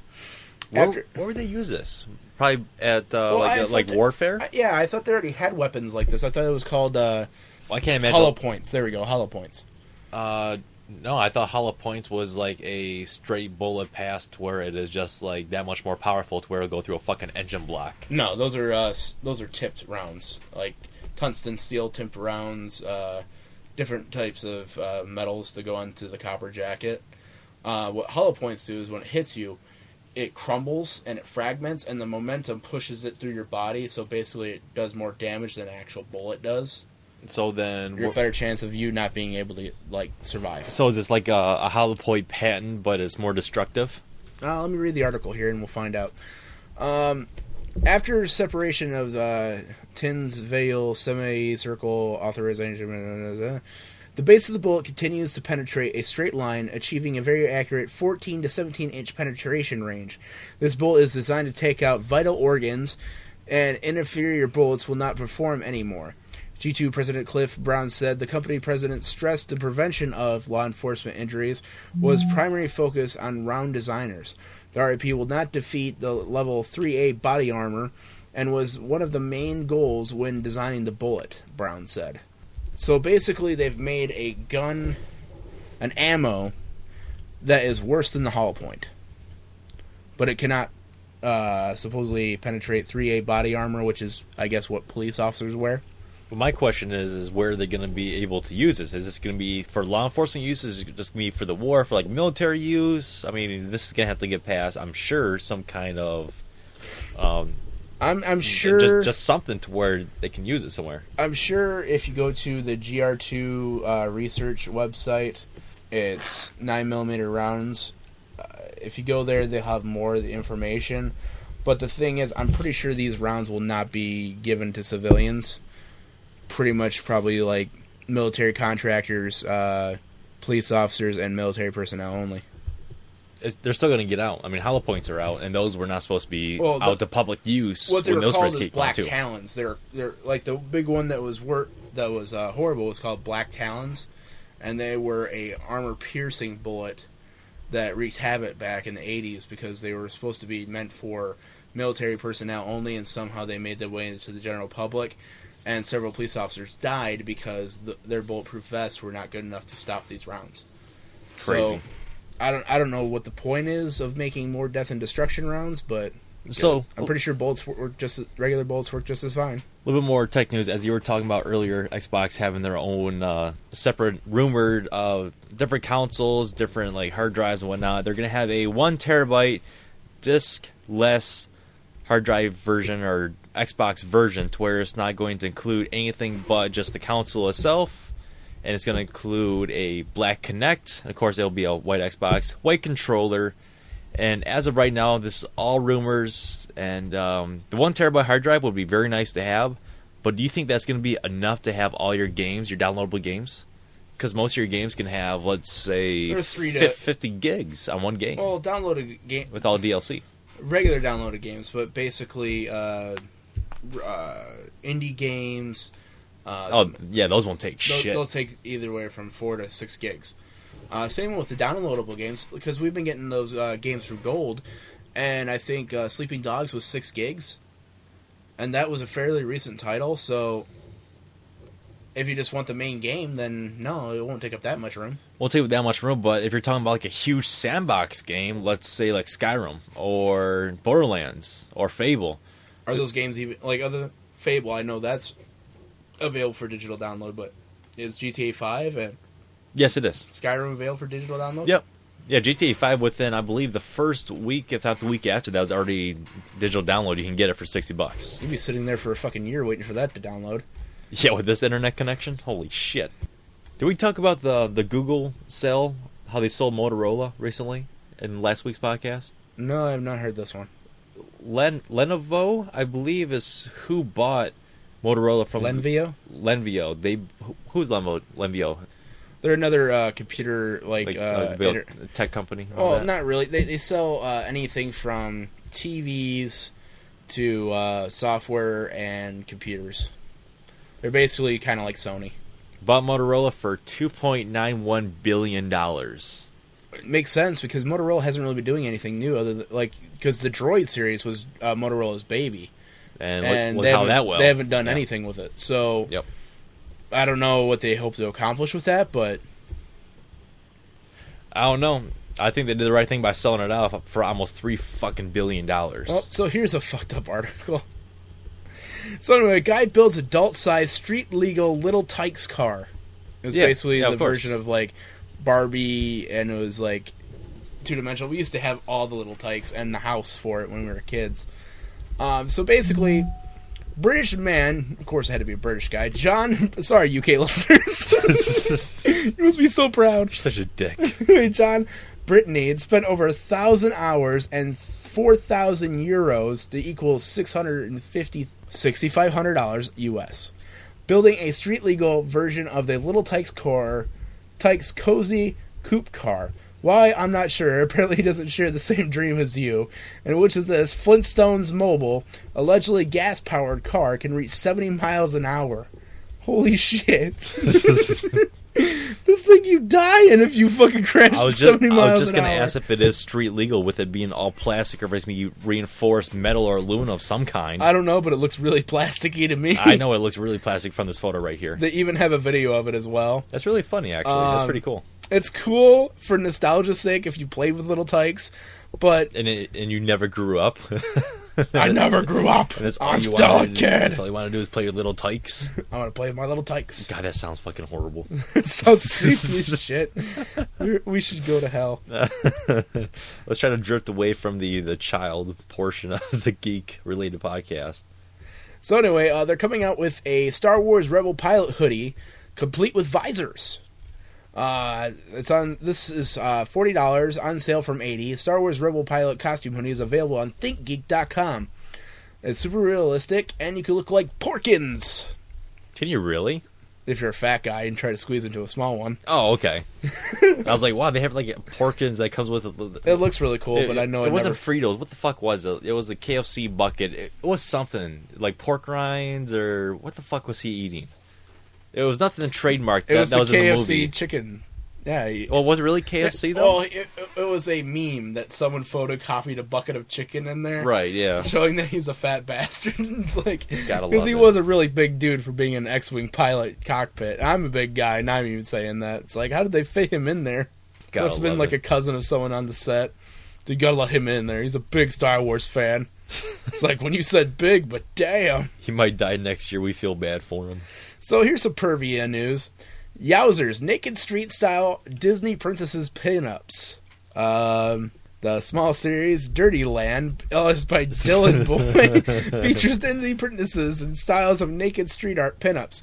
Honestly, they're relatively tasteful nudes, though. They don't show any vag or tits or anything like that. They're basically just like covered up pinups. And he actually did these on walls, spray paint style. So like tagging and stuff like that. Oh, I lied. They show tits. I just saw Aurora's boobs. And I holy hope shit. you feel horrible. Oh my god.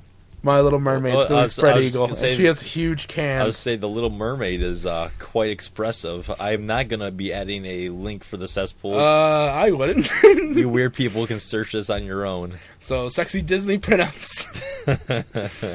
All I'm saying is look for Ariel. Sometimes the podcast is not that bad. Yeah. I know what I'm doing tonight. Just saying. So, let me get this fucking article out of the way, because nothing's going to prepare anyone for this article. So, you had me at oral, the oral replacing vibrator. Not at all. So anyway, I'm just waiting to hear the meet the description from you. 169 ORA vibrator from luxury sex toy manufacturer ELLO. It looks fun. Lots of fun. Thank God it's rechargeable, because there aren't enough batteries in the world to fulfill my desire. Is this you saying that, or is that That's the the guy article? reading the article. Oh, he's lonely. He's so lonely. That poor guy. So basically, how's this work? Okay. Eula Oral is an external vibrator that stimulates the same pleasure feelings of oral sex. Similar to oral sex, Oral delivers a swirling and stroking fast flicks and vibrations to the to stimulate the clitoris and the area around the clitoris. A turbo or intense setting delivers 30% more power along the Turbo. 10 rotation and vibration patterns. Oh, Lord. Super smooth and rechargeable, waterproof. I'm sure. I hope it's not going to rust. You have to get a hand crank out. Discover yourself in yellow oral better than this thing. Oh, shit. Just stop the article here. Oh, God, they even have a video for it. No. So go check out Geekology today. The tongue vibrator. That's fucking hilarious. My God. All right. I'm a fucking horrible person. Let's go ahead and let's please jump into a different category in the podcast. Let's go into movie news. Let's talk in movie news. So anyway, I'm going to bring up the first one because I found this while we were looking at Tech Geek News and I remembered it. While you're looking at the vibrator. Yeah. So anyway, so many questions. The first Ninja Turtle movie poster is revealed. Okay, how the costumes look? Or is it like one of those posters to where they don't really show much, to where it's like a sneak peek? No, they show all four turtles. And Leonardo has a forearm tattoo. Oh, rock on. So Leonardo probably has a Prince Albert as well, right? I don't know, but I don't know how to feel about these. These look more like aliens than turtles to me. Well, wasn't that what everybody was bitching about? Is that they look more like aliens? Well, pull the poster up and you'll see what I'm talking about. It just looks fucking weird as shit. Ralph looks like he has like the fucking the Poison lead singer thing going on. Bret Michaels? Bret Michaels look going on. He doesn't look like he has a Bandito mask on. He looks like he has a fucking like Bandito mask mixed into like a fucking like what do they call it? Do-rag. I thought they would have been a lot worse looking, to be honest with you. Yes, I did I could too. see how it does look like aliens, and it looks more realistic on how a turtle would look if it did have limbs to that extent. But it's just something that's weird. It looks like that they're going to be taking on an entire colony of terrorists. They gave Leonardo glasses. Yeah, you notice that on top? Or Donatello, I mean. They gave Donatello glasses. Yeah, so maybe he's part of the new Modern Warfare series, from the Call of Duty series, the franchise. We know Donatello's the nerdy one. You don't have to fucking put glasses on him to make him look like that. Well, I don't know. This is Michael Bay's thing. I will go ahead and post a picture in the cesspool of what these guys look like. I don't think it's that bad. I am just really anxious to see how this is going to turn out with all the CGI. That's it. And with the forearm tattoo, I don't know. I don't know how I feel about that either. I don't know. But it's the way of the future. I mean, people are It's like people didn't having notice, tattoos now. He had to go into a tattoo shop, so like did not anyone notice like he was a green monster for fucking 4 hours while he was getting his arm hammered on? Also, you gotta think, could he really Is it like that? It's not a porous skin though. A turtle's No, it's a watertight skin. Yeah, so So is ours. Well, so is They're ours. porous. Yeah, well, to an extent, but it's.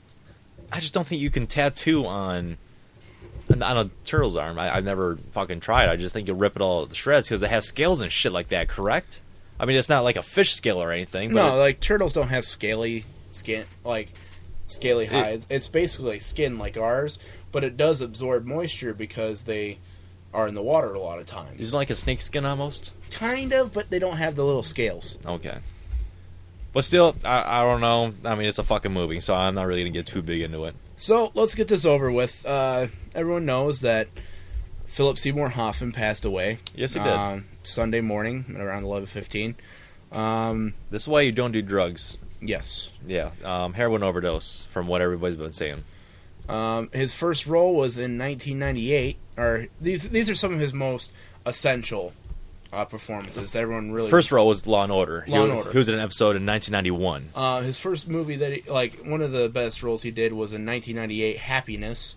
Happiness was the most uncomfortable movie for Todd Sizemore has ever made, which is saying something in the light of how uncomfortable most of his movies are. As well as he made Before the Devil Knows You're Dead in 2007 with Ethan Hawke. He was also in Red Dragon. Yes, he was. He was the reporter guy that got sent on fire on a wheelchair. Also, he was in Mission Impossible 3, a J.J. Abrams film. Also, he was in Mongolia in 1999. Most recently, he was in Hunger Games. He was in Moneyball, too, with Jonas Hill. What was that his name? Jonah Hill. Jonah Hill. Yeah. Yes. Doubt in 2008. Also, Boogie Nights. That's a really big one, 1997. I mean, I think that film was more of a cult classic. I want to say it was a cult classic from what I've heard in the past. I'm just not 100% on that. Charlie Wilson's War in 2007. He was also in Almost Famous in 2000. Okay, yeah. He was also in The Master in 2012. And he was also in Capote in 2005.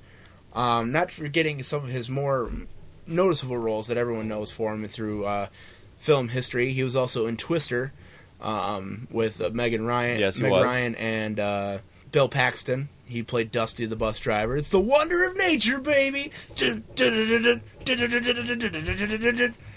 And he also played in... what was the film? I just lost it doing that stupid Dusty routine. He was also in Patch Adams. Yes, he was, with Robin Williams. I love that film. He did a lot of theatrical work as well. He was one of the most versatile actors. You know, I mean, he could do anything from the grunge type guy, the drug addict, all the way up to the prim and proper socialite, all the way up to the political person. You know, I mean, he was a very diverse actor, and I don't. He was a director too, didn't he? Direct like small indie films or even bigger films. I think he did more producing. I don't know about his directing career. Okay. But he did. I don't know why he. I didn't know anything about his alleged drug use or drug history. I had no idea that he was Me neither. that big in heroin. Me neither. So this was a big surprise for me. Shit, wasn't it yesterday during the Super Bowl, or was it at? It was 11:15 in the morning. He was found this morning. Okay, yeah. On Sunday. Oh, Sunday. Okay, Sunday yeah. morning at 11:15, So he passed away. So, yeah, he will be missed because I liked him as an actor. We talked about this before the podcast. He's in the Hunger Games. Yes. He was in Catching Fire and Mockingjay, Part 1 and Part 2. That's going to be a 2-part series. They're already in post-production of Part 1 and Mockingjay. Part 2, they're still filming. Is this going to be another Paul Walker scenario to where they're going to kill him off in the movie? Or how are they going to deal with his death? But the thing is, they're going to have it run into bigger problems because Hunger Games is based off a book. Exactly. And they're following that book close, book to book. And what if that's an act? I haven't read the Hunger Games personally. Nor have I. So who knows? Maybe it's going to be a problem if his character is consistent through the end of the book series. So it's going to be a problem. They're going to have to recast, and that's going to throw a monkey wrench into their perfect whole entire scenario. You know, I mean, it's sad, but 2 more movies to look out for him. A Wanted Man and God's Pocket is going to be released in 2014, and he was a producer in God's Pocket. So we'll see how that goes. So, Warner Brothers already has a writer to script sequel to the Lego Movie. Already? My God. So I hope this first one's good, because if it's not, then they're fucked. Yeah, definitely. So we all grew up watching cartoons on Saturday mornings and stuff like that. You remember a show called Chip 'n Dale Rescue Rangers? Of course I do. Sometimes some crimes go slipping through the cracks, but these two gumshoes Anyway, yes. are picking up the slack. There is no case too big, no case too small. If you need help, just call Chip and Dale Rescue Ranger. Chip and Dale. If there's danger, Anyway, no, it fails. Anyway, I'll mute your fucking mic. Anyway, so Chip and Dale Rescue Rangers is getting a live-action CG hybrid movie. So they're probably trying to capitalize off that chipmunk craze that was going on in the live-action Alvin CG, and the Chipmunks. Alvin and the Chipmunks Yes. films. So I don't see why not. They can't do it with Chip and Dale Rescue Rangers. I'm sure they will do it. Is it going to be any good? I think so. But let's all see what's going to happen, though. It'd be cool. I'd like to see it. You know what I mean? It's just going to be fucking awesome. But we also thought that the TMNT movie was going to be awesome until we heard who the director was going to be. So yeah, according to this article with Philip J. Seymour Hoffman, he was supposed to be in the second film of Mockingjay. Mm-hmm. And so they're going to have to recast or somehow write him out of the script. Hopefully it wasn't a major asset in that whole entire film. Well, this should also be the last movie in the series, correct? So maybe they could successfully kill him off. But hopefully it wasn't supposed to last until the end or be a bigger part in the ending. You know what I mean? Because that would just completely kill the whole entire mood of the film. Yeah, see, I'm not really sure how far there are in filming, but we'll see. We'll have to see what happens. So Zachary Quinto also joins the cast of Fox Hitman sequel, Agent 47. Everyone knows Zachary Quinto as Spock from the new Star Trek film series. He will be appearing in the Hitman sequel titled Agent 47. Yes, oddly enough, 7 years after the first Metacore Hitman movie with Timothy Olyphant, a sequel will finally begin to read into the shoot. Some may recall last year this project with Paul Walker attached to the star, but after his tragic passing, actor Rupert Friend eventually took the spot role, and Fox International is producing. Quinto will be joining the straight from the New York stage, where he's currently performing. So that's pretty cool. They're going to bring in Zachary Quinto as one of the agents. Yeah, it'll be interesting. I don't know how he's going to be able to play that role. All right, so let's talk about the trailers we saw during the Super Bowl season. First one I'm going to talk about is Captain America, Winter Soldier. That was on there? Yes, it was. I did not see that one. Should I watch it before we talk about it? You can if you want. I mean, it doesn't really show a whole lot. Of course, it does show Nick Fury in it. It does show Scarlett Johansson. It does show the new villain. I was not impressed with the trailer. You weren't? I was not impressed with the trailer, no. But also with Amazing Spider-Man 2, I was not impressed with the trailer that they showed. I wasn't impressed with that trailer. I saw that one. No, I was not impressed. Another one I was not really impressed with that I wanted to bring up was Transformers Age of Extinction. They showed the Dinobots, and for Grimlock, I was not that excited to see, because he looks completely fucking weird. Like, for Grimlock, the T-Rex, because they're supposed to bring in the Dinobots. They're supposed to bring in the Dinobots over 2 films ago, but they never did. And I wonder how they're going to write this script, because they kicked out Sam Witwicky's character, which is Sam, and they kicked out Megan Fox's character as well, because they both put their foots in their mouths and pissed off fucking what's the director's name, or the writer? It's not Michael Bay, but it's JJ. No, Spielberg. No, he's doing Spielberg. Yeah, see, he's doing Star Wars. So they wrote them completely out of the script, and now Mark Wahlberg is going to be in there, and I wonder how they're going to bring him in, because it looks like they didn't have any of the original cast on there. I don't know what to think about it at this point. I just had my guts kicked in by what I just read. So you know Jesse Eisenberg, right? From Zombieland and Social Network, and he's playing Lex Luthor in Batman vs. Superman. They just completely fucked themselves. They could have picked anyone in the world, and they picked this fucking asshole. By looking at him, he could have that villain aspect, like what Loki has. But I don't think he can have that aspect of what Heath Ledger Joker. But I think he can play a different villain, but It will just have to be like on a character of Loki. It can't be a serious villain. I cannot see him in a serious role. For that role, he's not. I think a good Lex Luthor would be the guy from Lost, the bald-headed guy, Locke.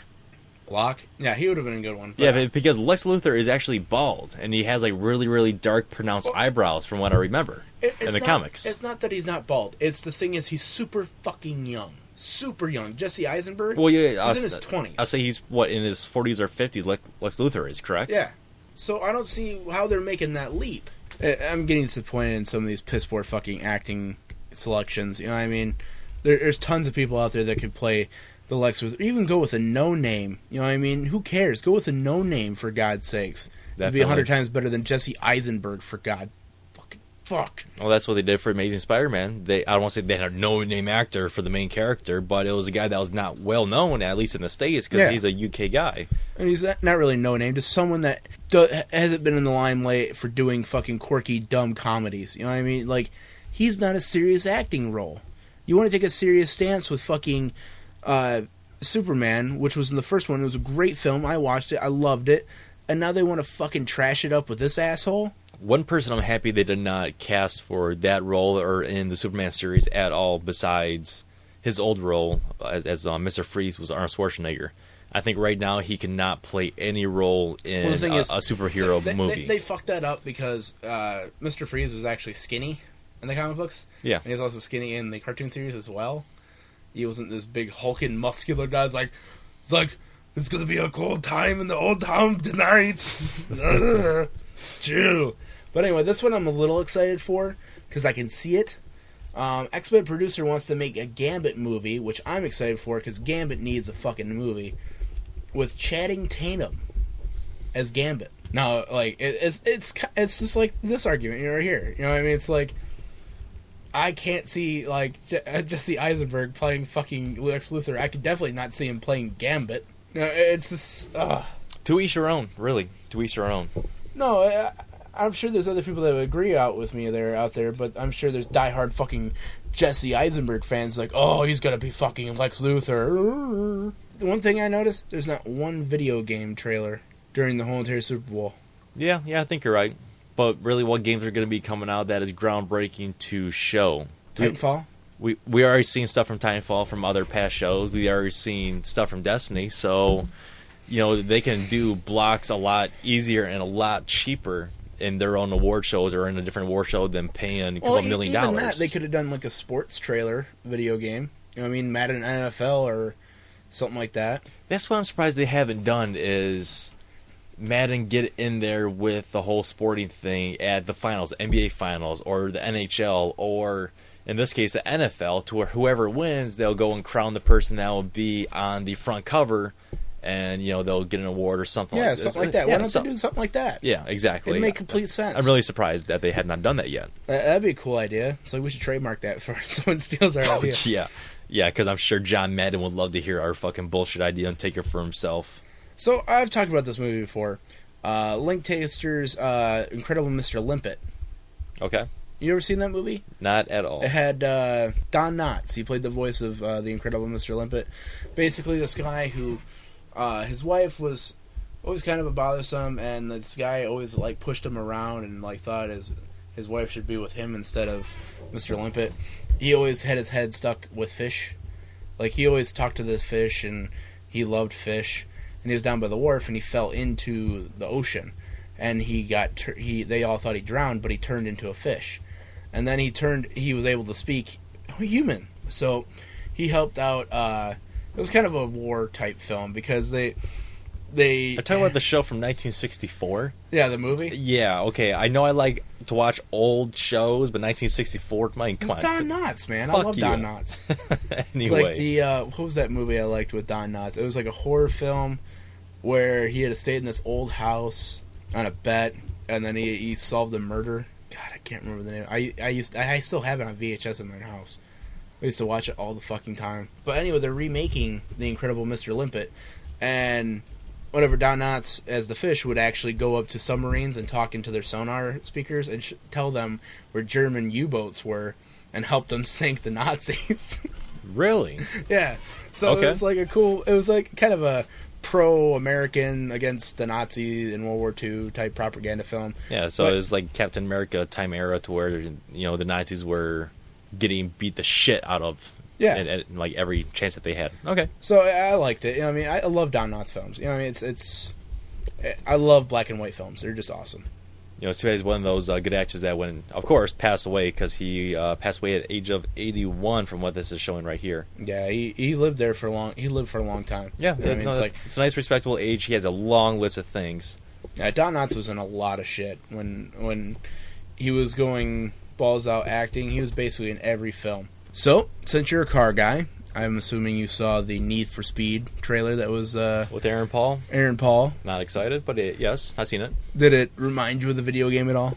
A little bit, but the way that they took the video game is, they have a cool couple classic cars and a couple newer cars, but I just don't see how it's going to take in with the story too much, because all you did in the very beginning on of the game is just race each other, and then they added police, and then they added stop signs and cattle.